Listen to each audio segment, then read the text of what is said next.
Good evening and welcome to BizNews. I'm Elizabeth Lee together with Tony Good evening, Lopez. Beth. Tonight we're going to talk about OFWs with our guest, Congressman and former Ambassador Roy V. Señeres of the OFW Family Party List. Yes. Good evening, Beth. Good evening, Tony. Good evening. Thanks Roy. for being on our show, Congressman. And we also My have pleasure. Joe Biason. You are the president of OFW and Family Federation of the Philippines. Yeah, good evening, Beth and Tony. Good evening, Joe. Good Welcome evening. to the show. Thank Now, you. OFWs are heroes of the Philippines. Yes, And- they're heroes in the real sense of the word. Yes. Hero. Because they save the country and the economy, no? Yes, From economic perdition, poverty, and that's right. According to the latest figures, they remitted over the past 12 months 23 to 25 billion US dollars. that's only through the banking system. no? Yes, that's How 1 much trillion. additionally goes through the courier system? Well, by gut feel, they must be remitting a third of Another what 30% more. is recorded. Yes. Another third. Yeah. Yes. So that's additional $8 billion. That's right. Based So on that- my own experience when I was labor attaché before I became ambassador, some of our countrymen working overseas would send their money through friends, pakipadala, Relatives. o yung mga iba Sa pa kakaliwaan, no? Ibigay ko rito, mayroon siyang contact sa Manila or sa That's right, provinces. that's right. Siya nang bibigay. Kaliwaan. That's right, kaliwaan. How many OFWs do we have now?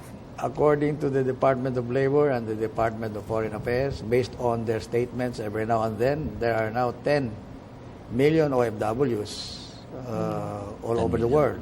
Yeah. Although But that may be a low number, Although you that think? figure is already about 10 Couple of years old, yeah.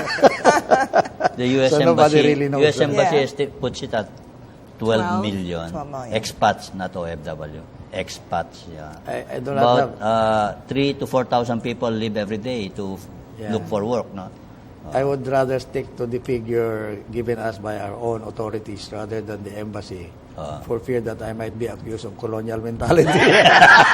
So 12 million. 12 million 10 million, remitting according to $25 our, billion.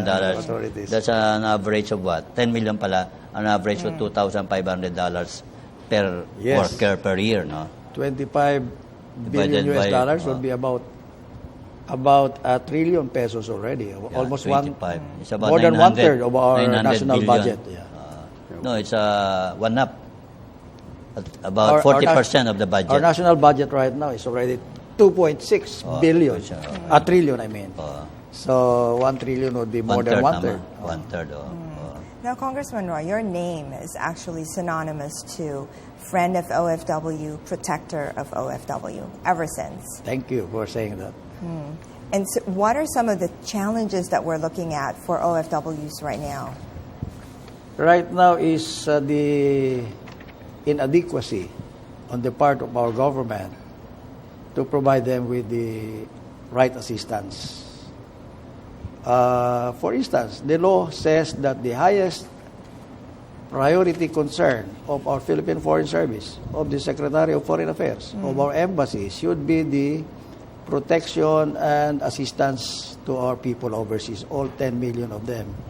And I believe there is a gaping inadequacy in furthering this mission of our Philippine Foreign Service. That is the greatest challenge right now. That's why, Beth and Tony, in Congress right now, I have filed a bill which would require all ambassadors or chiefs of mission to exercise the diligence of a good parent, father or mother, as the case may be, of OFWs in their jurisdiction. What is the meaning of that? If you are, by law, mandated to be the surrogate father, then you have to exercise the diligence of a good parent of a family in taking care of the people under you as ambassador. And the further meaning of that is if there is a Filipino, if there is an OFW who is in jail or who is in a hospital, you, Mr. Ambassador, as the surrogate or substitute parent, must go and visit. Huwag mo lang ipaubaya yan sa mga labor attaché mo, sa mga consul mo, at nandoon ka lang sa embahada, sa air-conditioned room mo. Kailangan personal attention. Personal attention, just like a father. In other words, by that bill, if it becomes a law, if within a 12-month period, the record of performance of the ambassador is to the effect that he has not even set foot on any jail in his jurisdiction, he has to be recalled or dismissed from the service for violation of the law and the dereliction of duty. Ba't kailangan ilagay sa batas ang something that he should do in the first place? Well, nasa batas lang ito yung highest, the Migrant Workers Act or Republic Act number 8042. It's already it was promulgated as a law in 1995, and yet it is so provided there that it is the highest priority concern of the Philippine Foreign Service. In other words, Ang OFW. ang OFW. In other words, is the very cornerstone of Philippine foreign policy, the very bedrock. And yet, if that is the bedrock of Philippine foreign policy, how come ambassadors just delegate the obligation to take care? Why do you think? Why do you think that's being done? I think because there is no law yet to drive home the point. Kasi the law is attending to general. OFWs, if you really are serious about your work, you get a lot of problems. Ang dami nilang problema.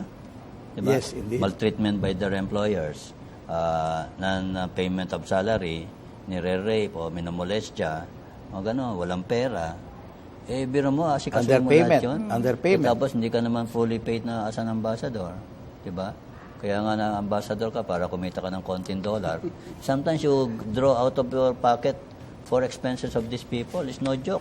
So imagine sometimes in an embassy, there are 2,000 outside your office waiting for your help, di ba? Yes, diba? that's What's right, the highest that's right. number of OFWs lingering around an embassy? That's right, that's right. Oh, Yeah. ilalagay mo yan sa tent na maganda, papakainin mo 3 times a day. That's why you say it's inadequate. Inadequate. The support from Pero government. unfair naman yan kung gawin mong batas yan, Roy, kasi kung wala yung budget niya, paano? Well, we don't need a budget for an ambassador to be mandated. To be caring. To become To be caring. a substitute parent. He's already there anyway. Earlier, before we came here, I was discussing with Joe. about the establishment of help desks Wala bang ganyan? in Sa the mga provinces. embassy? In the provinces. Provinces. I already have a bill to that effect, requiring provincial governors, mayors, Help desk for to put OFW. up help desk for OFW families. Kasi kapag umalis ang isang OFW, what they leave nagigiyad behind yun, no? is actually virtually orphan children orphan, yeah. or widowed That's right. spouses. Yes. And so therefore, nawawalan ng haligi ng tahanan. Kaya kapag may problema ang isang OFW family, dapat may matatakbuhan doon sa Saka Roy, in office an mismo. LGU, Oh, that's one-third nice. of families or residents have an OFW. Yes, Oh, that's right. one-third. That's right. Oh. There was a town in Negros Oriental. The entire town was made up of OFWs. Mga Japayuki from Japan. Oh. Kaya sabi ni Joe sa akin, Tony and Beth, bakit hindi tayo maglagay din ng mga OFW desks sa mga embassies all over the world? Sabi ko, hindi, Joe. Hindi lang probinsya. desk ang nasa embassy, dapat OFW offices na yan kasi under the law, That's true. yung mandate nila is to give priority, highest priority concern to OFW. Kala ko hindi law yan. I thought it was just part of their mission, vision statement. nandyan. DFA. Yeah. All right, we're going to continue this discussion. We'll be right back. You're watching BizNews.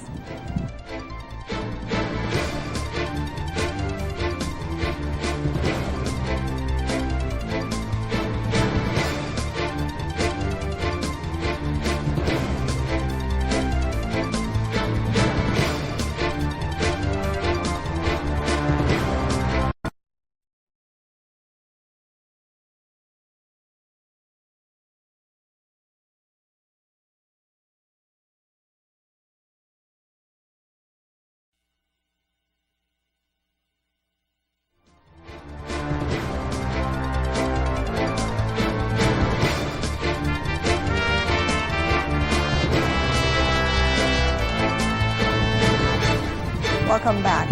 Joe, you mentioned that there is a help desk, the first help desk for OFWs in Marikina. Tell us about that. Yeah, I think this is the first city with an OFW help desk. Sa bisa po nung City Ordinance 071 series of 2012. There was an ordinance. Yes, there was an ordinance.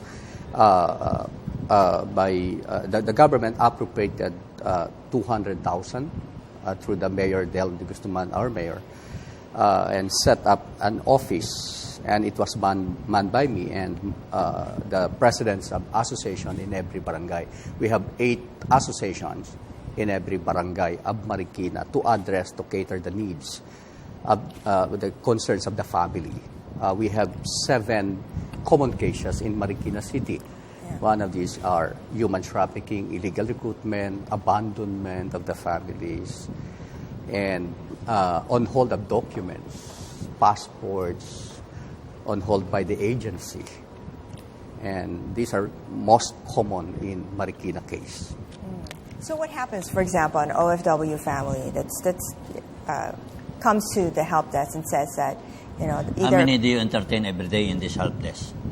Since this is last year, I think 2 years already, at least 2 a day. 2 a day? Yeah. Hindi masyadong malakas. Hindi pa po Baka alam nobody ng, knows about your yes, presence. Sir. Yes, sir. They are not aware How yet. many OFWs are there in Marikina? According to families? OWA, 14,000 OFW, active OFW. Sa Marikina alone? Yes, 14,000. What's the population of Marikina? 500,000. 500,000. So, I think 14,000 multiply it by 3 or 5. By 5 because that's the number of persons per family, no? So there's not enough awareness yet, because there Yes. should be more than 2. That's the reason why we are giving awareness to the community. And the most common problem that you encounter now, Abandonment. abandonment. Abandonment, yung may pinabayaan, Yung iniwan nagchikas na yung ang lalaki. pamilya niya sa Pilipinas. Paano mo sinosolve naman Yeah. yan? Abandon, mabigat yan. Yes. We channel it to DFA, especially UMWA. To locate the guy.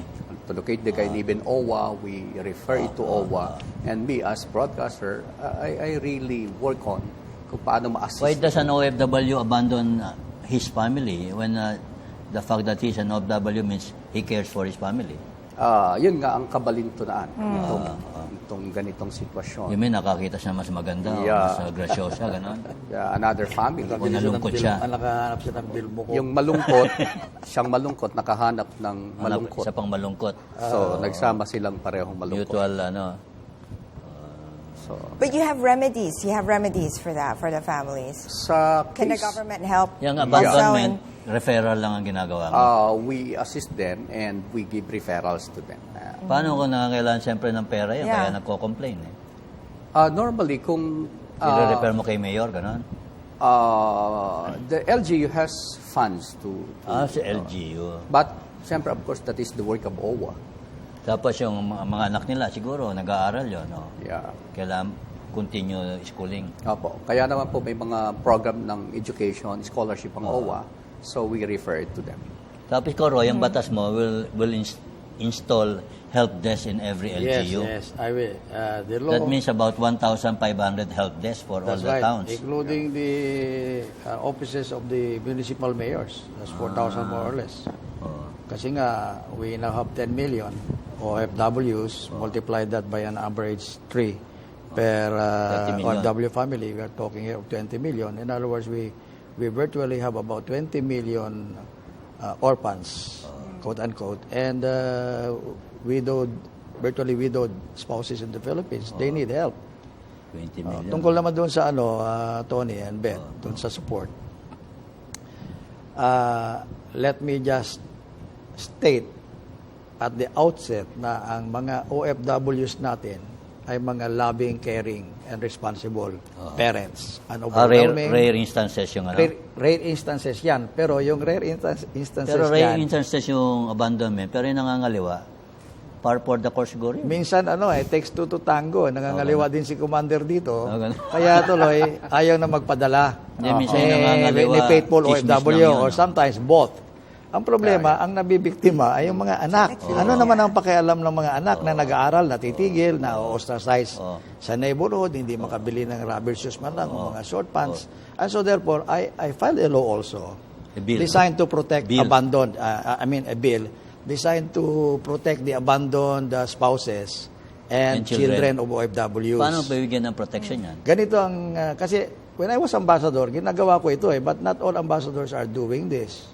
Modesty aside, kasi takot sila sa complaint daw ng OFW kasi wala silang legal basis. Kapag ako, nung ako ambassador, even when I was still a labor attaché, kapag nakatanggap ako ng sulat sa isang pamilya na inabandon ng kanyang OFW husband, pinatatawag mo yung OFW husband. Paano mo nalolocate? Nasa construction site yun. Maliit lang yung community. Halimbawa sa Abu Dhabi, during my time, there were only about 80,000. I knew the whereabouts of people under my jurisdiction. Kasi kapag may birthday yan at naimbita ako, pumupunta ako, Valentine's party, Christmas. Nag-i-interact. Hindi ka supladong ambassador. Hindi. Kasi, Hands-on. You're hands-on. Hindi ako suplado kasi kaya ako na... Mga ambassador na insular, aloof, hindi pwede. absentee. Kaya ka nga nilagay doon para kang ama nila o kuya. Gusto ko lang kuya para bata-bata. At kapag ambassador ka, huwag ka na maghari-harian kasi hari ka na. Kaya kailangan mag-immerse ka sa community. So, halimbawa, na-locate halimbawa, may sulat. Kailangan may sulat ako. Galing sa tatay o galing sa nanay at sa mga anak. Kapag wala akong ganyan, wala akong karapatan na magpatawag. Pinapatawag mo. Pinapatawag ko yan. Pero kung may sulat akong ganyan, Mr. OFW, pag-usapan natin na ito ng para magkakaibigan. Ituring mo akong kuya, o kung mas matanda siya sa akin, turing mo ako ng mas kababata mong kapatid. Pag-usapan natin ito. Ano bang nangyari? Usually, ano reaction ng OFW? Yung era? Alam mo, more often, nagpapadala sila, nire-resume sila. Kasi pinaparinggan ko sila. Pinaparinggan ko sila. Sabi ko, alam mo, yung relasyon mo dito sa UAE, Islamic country ito, immoral yan eh. Halimbawa, mahuli ka dyan. Mahuli ka dyan. Halimbawa, meron akong pakiusap sa'yo. Magpadala ka ng support, binaliwala mo ako. May hint pa. Alam mo naman, sabi ko, luluko ka, alam mo direct na. line tayo dito sa mga otoridad. Magpadala ka. So, behave ka agad siya? Wala akong pakialam kung naging chick boy ka.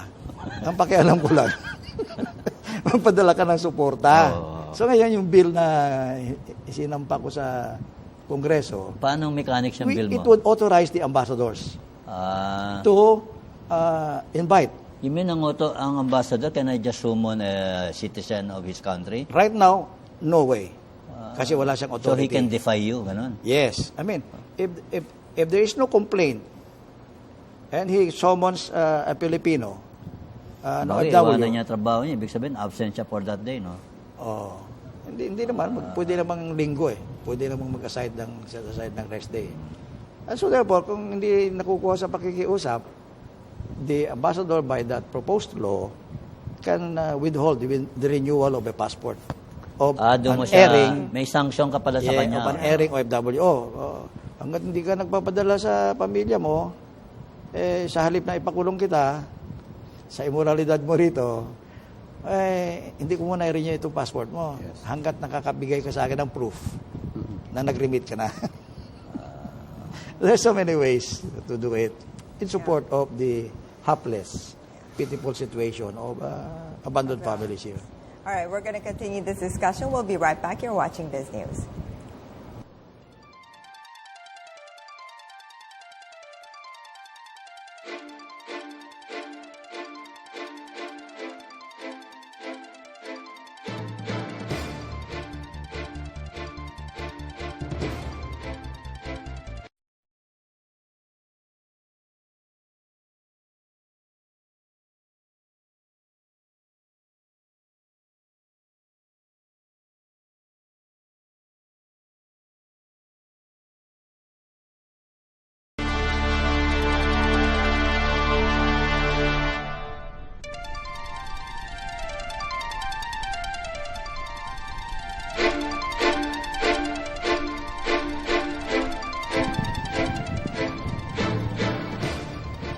Ambassador, yung pag papatawag mo yung OFW, no?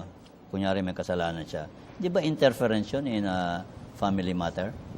Yes, indeed. It would Sabihin be if there is no law. Problema namin to, sir, mag-asawa eh. Actually, wala po kayong pakialam eh. Paano ganon?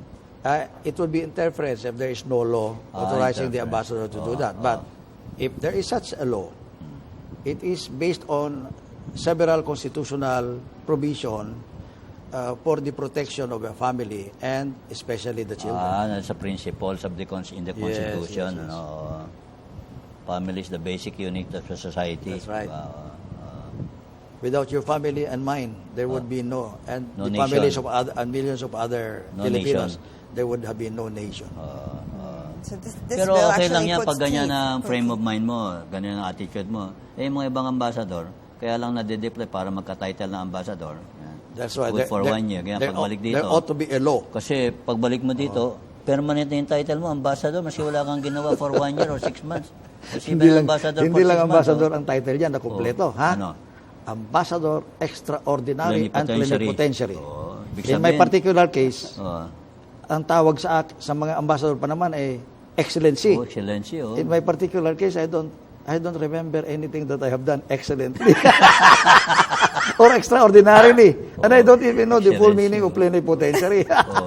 Plenipotentiary, kaya ibig sabihin, wide ang powers mo. Ibig sabihin, para kang Kasi representative ka ng para President kang of the Philippines and the oh, government. yes, that's Kaya right, that's plenipotentiary. right. And Parang yet, plenary, kaya, no? pagkatapos i-confine you can mo lang- summon the entire world to your, yes, cubicle, kaya, tapos no? iko-confine mo lang sarili mo sa opisina mong air condition. Oo. At pupunta-punta ka lang yan sa mga cocktails ng mga Independence Day celebration ng ibang bansa. No, you go to the Mga jails to Republic visit Day, oh. your surrogate son. Ikaw, Roy, nung ambassador ka, you were ambassador to what The countries? United Arab Emirates. How many people did you visit in jail? Ay, hanggang rest day ko, pinupuntahan ko yan eh. May But for Sunday. the grace, ang aking nasa isip ko parati ito eh. Oh. But for the grace of God, that Filipino there in jail right now could have been my son. He may not be my son, but I'm in a position to play brother or father to him. How I'd many rather people visit did you him. save from the so-called guillotine? Eh talagang clear Justice system, so-called clear talaga ng mga Sara Balabagan. No? Sara Balabagan, Yeah, Jan one, Aquino. yeah, things. Kasi Jan Aquino was scheduled to be executed 7 times. But I requested the Chief Justice of the UAE to postpone. Chief Justice? Yes, nagka-access ako dyan sa kanya eh. Chief Justice? Chief Justice Di mismo ba kasi interference yun? ay bahala na siya na mag-declare sa akin ng personal ng grata. So, I was on a mission to eventually, save a life. napakawalan siya. Napakawalan siya kasi I found out Oh. that the so-called victims of Jan Aquino were already British citizens, although mga Indian originally. So anong- And it's not allowed.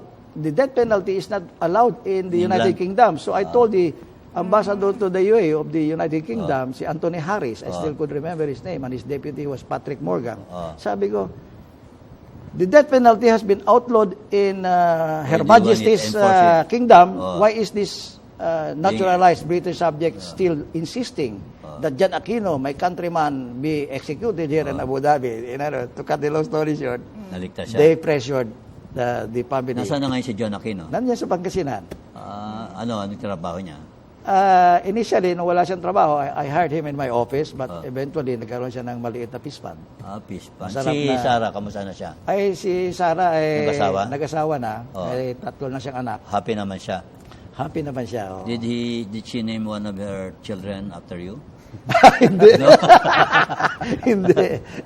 Humingi siya ng permission sa wife ko na ilagay sa pangalan ko yung isa. Bakit? Sabi ng wife ko, may... Hindi nagtaka yung wife mo? Hindi nagtaka? Ay, kasi yung wife ko pa nagdala kay Sarah sa lying in clinic para matulungan Bago ang mga panganak anak. ko.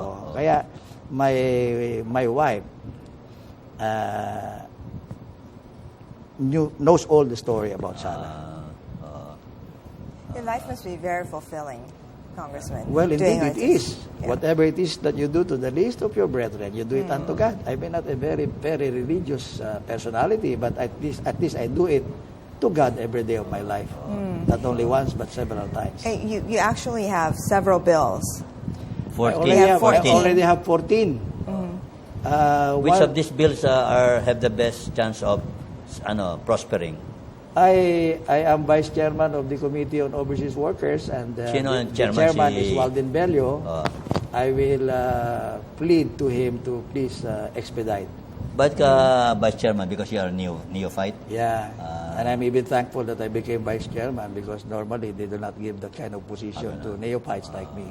I'm also vice chairman of the Committee on Foreign Affairs. Thanks to Foreign Affairs? Yeah, Congressman Albiziara, the chairman, who nominated me to become vice chairman.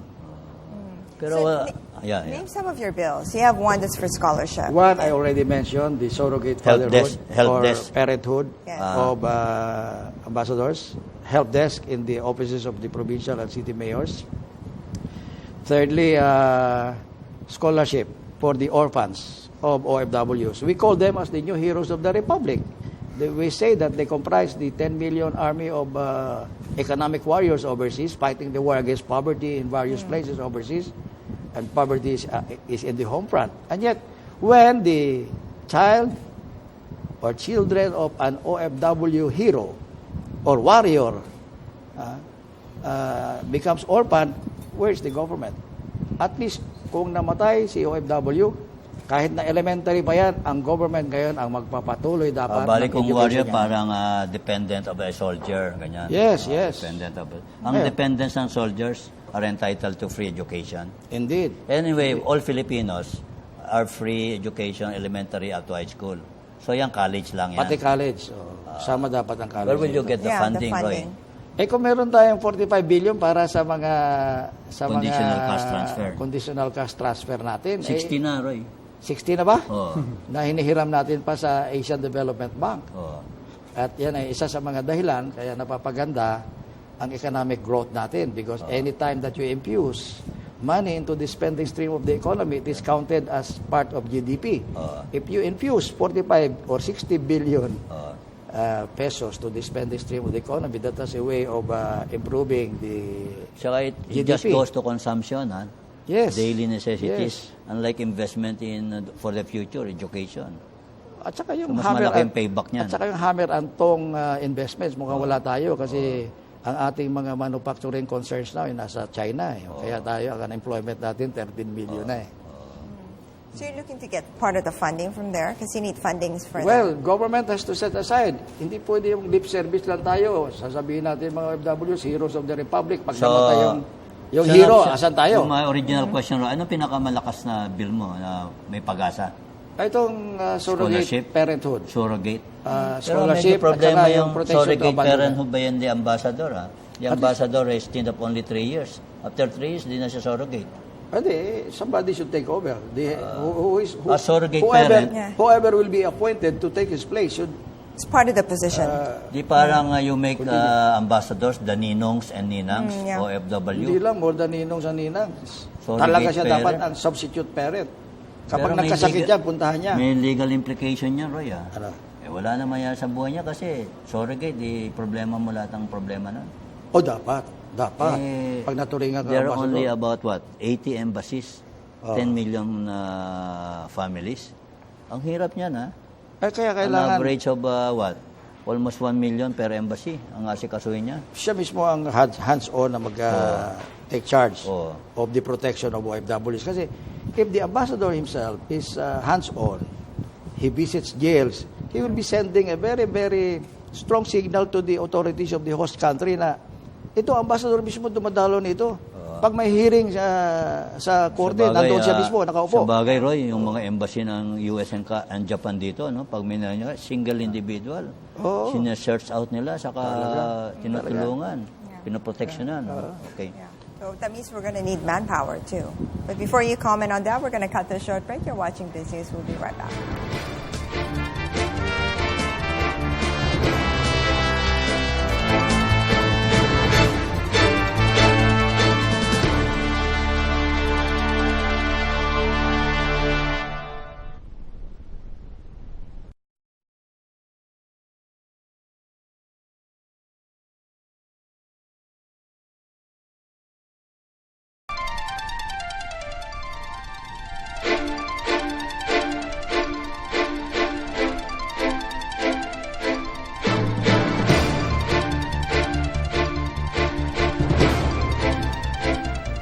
Welcome back. So with all these help desks that are proposed to come online, there's going to be an issue on manpower.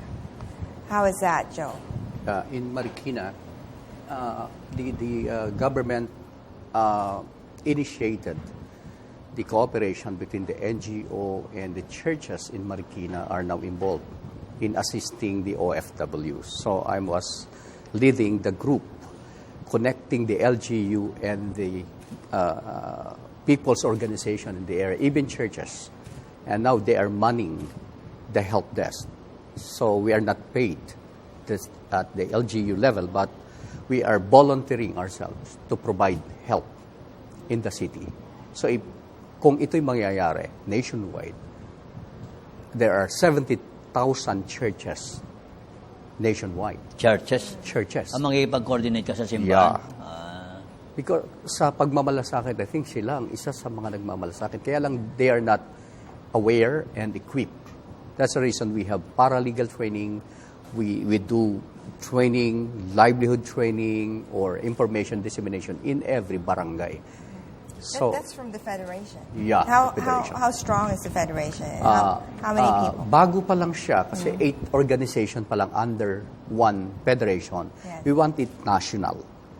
So, yun na, siguro after the law, kung ito'y maging batas, malaking tulong sa amin yon na ito'y maging mamanduhan ng LGU o sasabihin dapat maglagay ka. And we will be providing the manpower. Because I was You also... need legal minds Yeah. there as well. Yeah. They undergo paralegal 101, 201, 301, familiarization of Republic Act 8042 as amended by RA 10022, and familiarization of the agencies and the cases, common cases. Anong mga pangalan ng laws benefiting OFWs? Migrant Workers Act. Opo, of 1995. Ano yan? RA? 8042. 8042 tapos? At yung Ilang inamendahan law pa lahat siya. yan, Roy?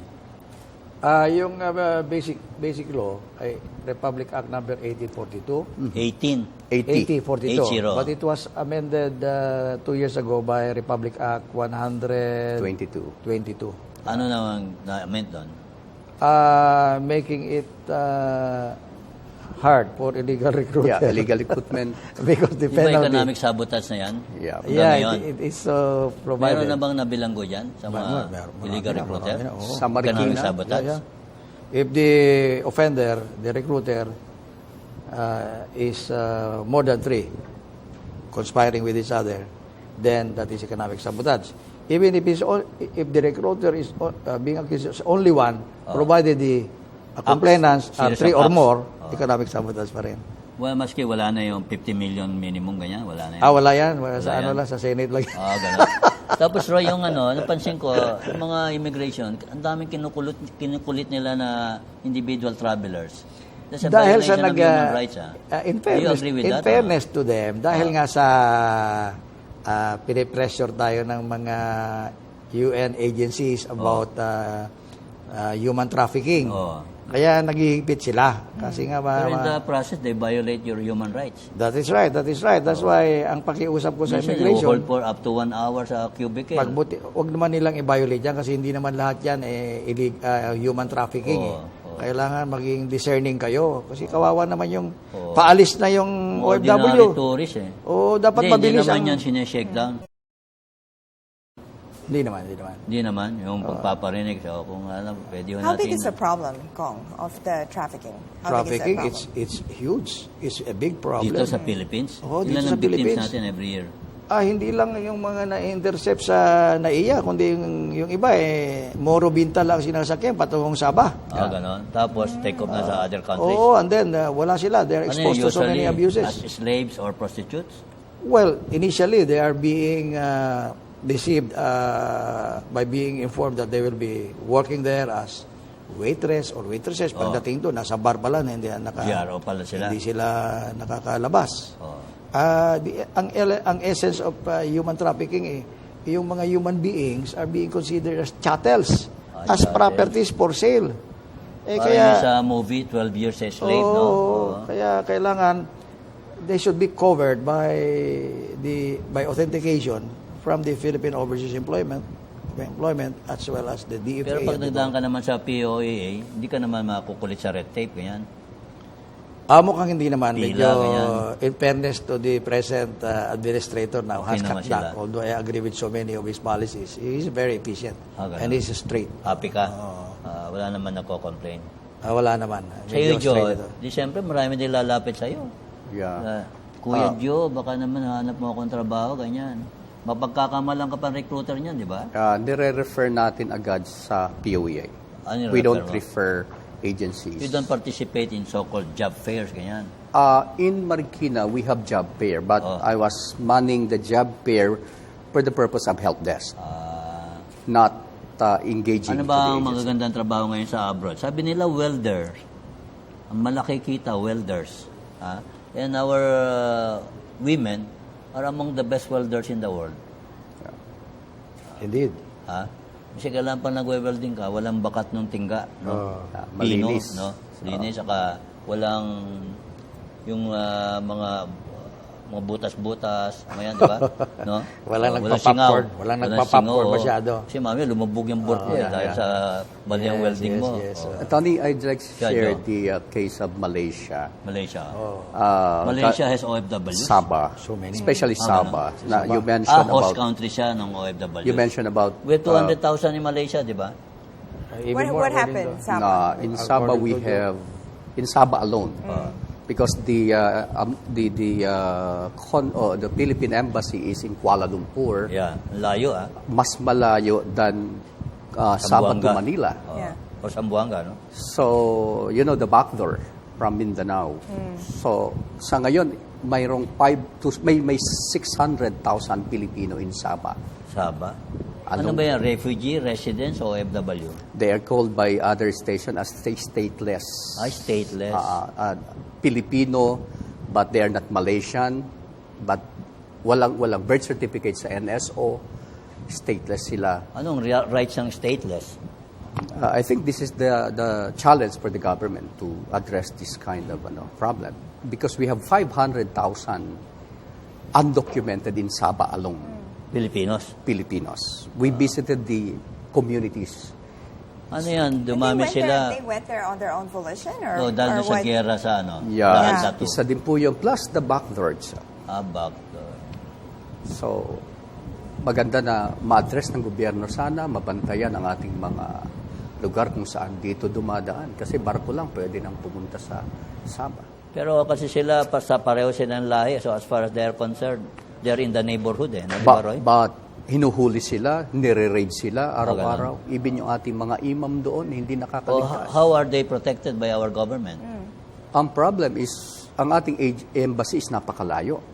So ito ang hinaing na gusto ko Wala din. man lang consulate doon sa Wala po. Sabah? That's our proposal to the government. Consulate. At its extension, if Indonesia can do their extension office. Indonesia has a consulate in Sabah. Why they also Why have refugees in Sabah?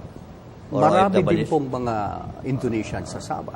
Pero they have extension or they work 24 hours para lang ma-issue. Pag sinabi mo Sabah, Kota Kinabalu? Kota Kinabalu.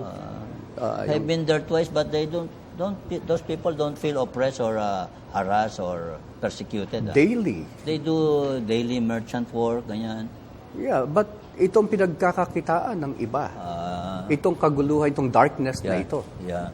Dahil walang document, wala silang papeles, ire-raid. So easily exploited. Yeah. Because they have no rights. Yes. They have no rights, yeah. I-raid ngayon, pakakawalan. Next month, di mo alam kung kailan uli. I-raid ka uli, they give money. So, Mahirap that's the challenge. So, we ask the government to at least To pursue or claim pursue, of ownership over Sabah.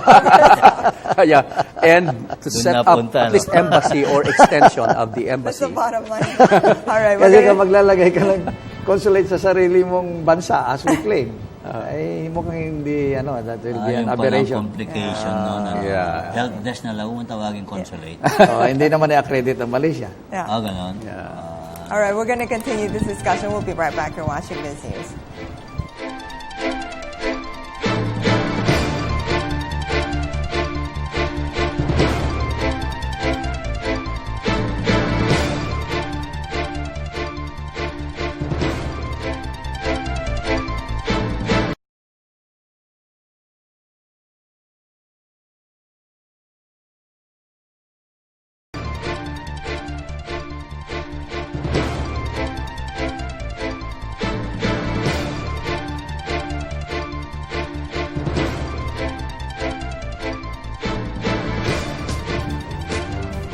Kong Roy, the largest population of OFWs or expats are where?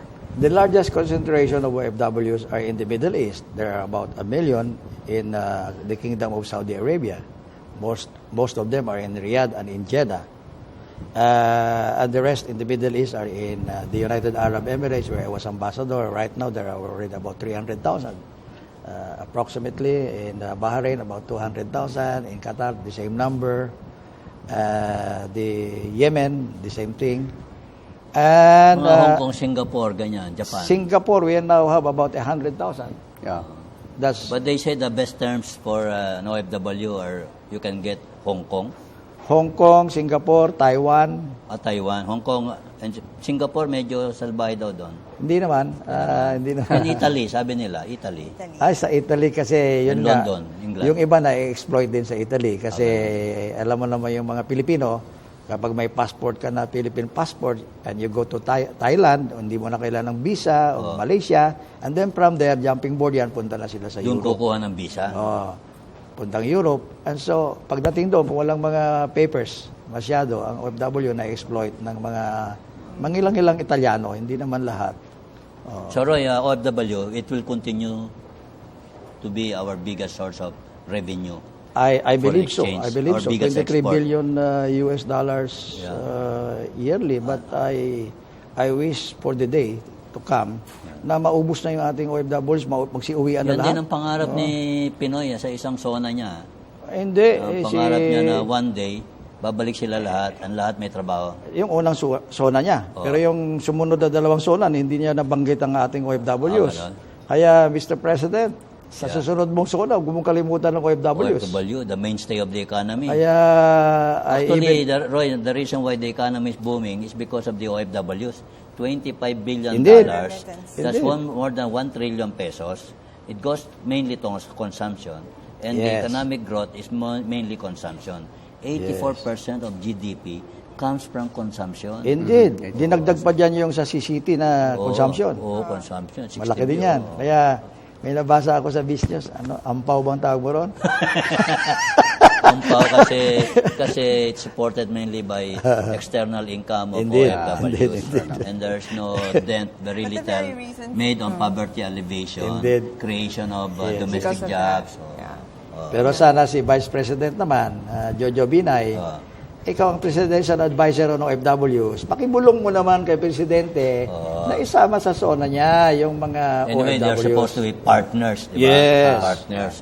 Kasi pag hindi pa rin na babanggit sa zona ni Presidente next time around, ang mga OFWs, I will hold not the President accountable but the Vice President who is also advisor on OFW. Anyway, he is also looking beyond 2016, the Vice President, di ba? Baka sabihin niya May sa akin, liwanag. Roy, ako na lang bahala dyan. May liwanag in 2016, di ba? So, advice mo naman sa OFWs na nahihirapan today, stay put, go to your embassy, gano'n? Yes, most especially my office is on a 24-hour basis. My number, since the cell phone became popular, is 0928-788-6514. Ulitin mo, Roy. 0928-788-6514. If you are in distress, it's a matter of life and death, you can text me. I'm the one. Hindi computer ang sumasagot Hindi, ako mismo. Ako mismo. Kaya sa isang araw, nabanggit ko sa iyo kanina, Beth, sa isang araw, I do it to God several times a day because I act on requests for assistance of distressed OFWs personally. Subukan niyo ang aking number. Well, you said the OFWs are warriors and those who attend to warriors are peacemakers. So sabi nga nila, blessed are the peacemakers for they shall inherit what? For they shall be known as the children of God. Just like you and me. Congratulations, Roy. And, Congratulations, keep Congressman. with your Thank you very much, Tony. Thank you very much. Work. Thank you, Beth. All right, if you watch another episode of Biz News, I'm Elizabeth Lee together with Tony Lopez. See us every Monday at 7 p.m. Have a good night and God bless. Thanks for joining us.